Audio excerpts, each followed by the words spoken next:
Welcome back po sa aking kunting channel, Mr. Ukol. Nandito na naman po ang inyong lingkod para magbigay ng tips at giya para po sa araw ng Sabado, October 11, 2025.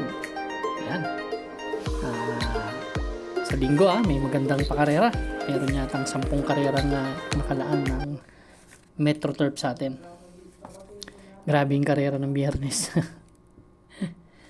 Mahirap na lang Grabe, ang daming biyahe.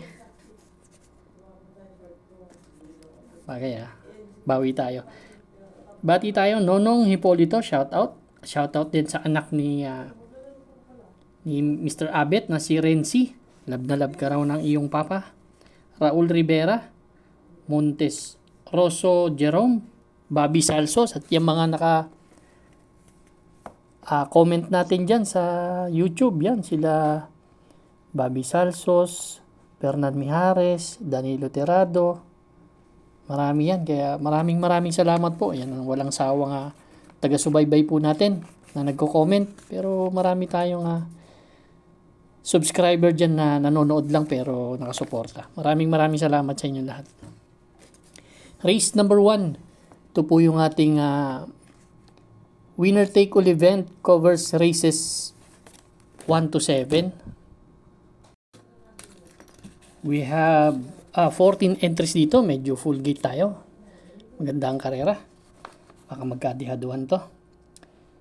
Meron po tayo 1,400 meters distance, 42 to 56 split na grupo. Itong karera na to. Ang first choice ko po na si High Dollar. High Dollar po, galing yan sa segundo. Dun sa Sampaguita Stakes Race. Grabe sinalihan niya, no? Medyo napakahusay nung kalaban na doon at walang kalutsa. Si Secretarian tumalo sa kanya. Nagdala po ng 208.8 sa Classic Race. Same rider ang sasakay. Pero galing din naman sa panalo yan. Last September 14, nung tinalo niya sila both buying, may 125.6 yan.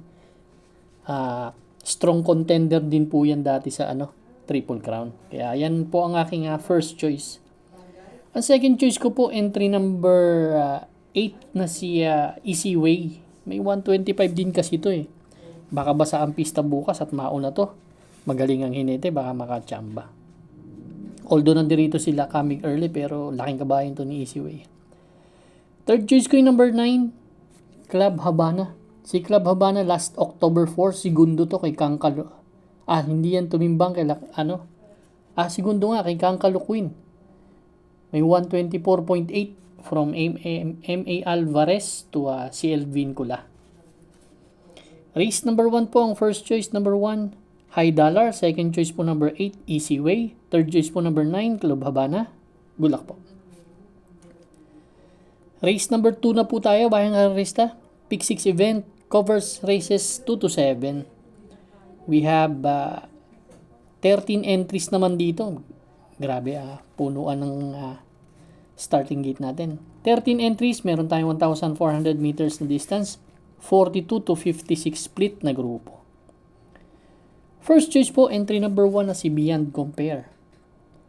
Si Beyond Compare, segundo to kay inabot to ni Mythic Leila na nakasama rin dito. Yan. Nagdala po ng 126 in a fraction, 127 yan si Beyond Compare, pero may 126.8 po yan na preba. Tingin ko kung mauuna, malaking chance ang manalo dahil basa ang pista.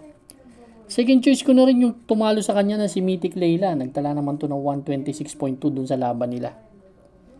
Yan ang aking second choice. Magbibigay po ako ng third choice.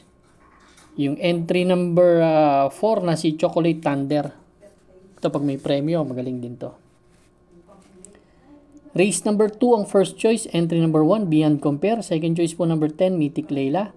Third choice po, number 4, Chocolate Thunder. Good luck po. Race number 3 na po tayo, bayang karista. Pick 5 event, covers races 3 to 7. Meron tayo ditong 12 kalahok. Distansya, 1,400 meters, 17 to 41 split na grupo. Itong karera na to. First choice po, number 9, is Spaghetting pababa. Si Spaghetti pababa kasi medyo matataas din ang nakakalaban, no? May 127 din naman yan sa 1,400 meters, kaya may panalo sa akin yan. Second choice ko yung Yamado dito, yung number 3. Si Nards 23. Ito last October 3 lang, no?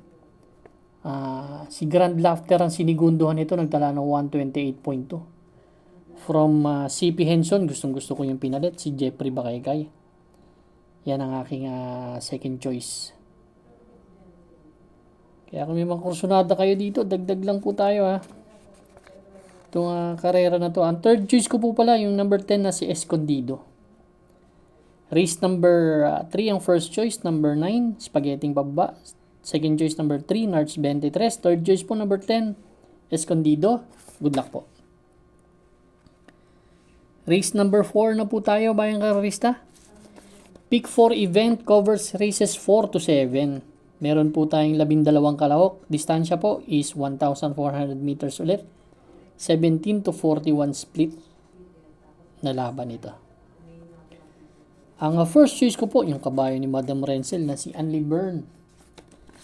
Si Anli Byrne, ang huling tinakbo nito last October 4. Tercero dumating to, kala Bagsikat din Streisand. Nagtala ng 127, same rider ang sasakay. Maganda yung post position, kaya gusto ko yung kabayo sa laban na to. Ang second choice ko po, yung number 5 na si Atomic Bomb. Si Atomic Bomb, pang-anim naman dumating, kala Bagsikat din, may 127.8, pero change jockey ulit yan from Boji Henson to Jeffrey Bakaykay, kaya malaking chance ang manalo sa akin ito to si Atomic Bomb. May tulin din eh. Ang third choice ko po, yung entry number 4 na si Everland. Yan, may tulin din yan pero pwedeng parimatihin. Race number 4 ang first choice, entry number 12, Anli Byrne. Second choice po, number 5, Atomic Bomb. Third choice po, number 4, Everland. Good luck po. Race number 5 na po tayo, bayang karerista. Last extra double and last daily double plus 1. First choice po, number 1, Darna. Si Darna, although galing lang sa galing lang sa barrier, pero maganda ang tinakbo, no? Si Darna, may 127 yan. Ang grupo niyan dati dun sa lumang rating base, 16 to 21, kaya medyo mataas na grupo yan. Yan ang aking first choice. Second choice ko po, number 9, Amazing. Magaling ang hinete. Si John Alvin Guse. Si Amazing naman, last September 7, kila Hakim, pang-apat dumating to, kila Super Daily din. 128.8, pero may 126.6 na best time yan. Ang third choice ko po, number 7, Tough Feeling. Race number 5, ang first choice, entry number 1, Darna. Second choice, number 9, Amazing. Third choice po, number 7, Tough Feeling. Good luck po. Race number 6 na po tayo, the penultimate race. Last double natin para sa karera ng Sabado. Meron tayong 13 kalahok.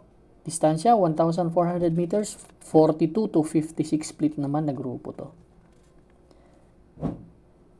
Dito, ang gusto ko yung number 8 na si Gintong Hari. Actually, gamay naman kasi ni Boji Henson to, si Gintong Hari. Gusto ko lang dito, maganda sumalida. Pero nakikita kong babandera si Milania, pwede niya lang sundan to. At saka dito si Sneaky Eyes. Diyan din si Rivertown. Pwede naman parimatiin to. Ang huling takbo nito last August 31. Segundo to kay Frosty Ribbon. Kapraso lang. 125.8 ang tinala. Same rider. Pero nanalo yan. Nung tinalo niya si Bantay Sarado, medyo malayo nanalo kay Big Battle. Last August 16. Banderan tapos po. Kaya para sa akin po, ito po yung aking solo. Number 8, Gintong Hari. Good luck po. Race number 7 na po tayo. Last and final race for Saturday racing. Paratingan po ng ating mga exotics. Winner take all. Pick 6, pick 5, pick 4. Last extra double and last daily double plus 1. Dito we have 13 entries ulit. 1,400 meters distance, 42 to 56 split na grupo. Ang first choice ko po number 13, si Cole is Right. Sakay ulit niya Jeffrey Bakaykay, may 126. Ganda ng post position, may tulin, pwedeng parimatihin. Ano to pwede, mas maganda sa akin to, pinare-remate. Si Cole is Right, ganda ng post position. Second choice ko number 3, si Upscale Bell. Although si Upscale Bell last August 4, hindi tumimbang, bugaw, pero tala pa rin ng 127.8, same rider. Pero last September 28, tumakbo yan kay Victorious Babylin, may 125.4 po na tinalayan. Yan ang aking second choice. Mga kursunada kayo dito, dagdag lang po natin kayong mahiyang magbigay ng inyong mga ihado. Ang third choice ko po, number 7, Money for B Funny. Although isang bigla lang to, pero sana maganda yung medyo mabigat-bigat ng konti yung laban, pero itong kabayo naman na to, unexpected. Bumibigla kasi to May 126.2 naman na prueba rin to. Race number 7, ang first choice po. Entry number 13, Cole is Right. Second choice, number 3, Upscale Bell. Third choice po, number 7, Money for B Funny. Good luck po bayang karista. Maraming salamat po sa inyo walang sawang pagtangkilig sa aking munting channel. Good luck and stay safe.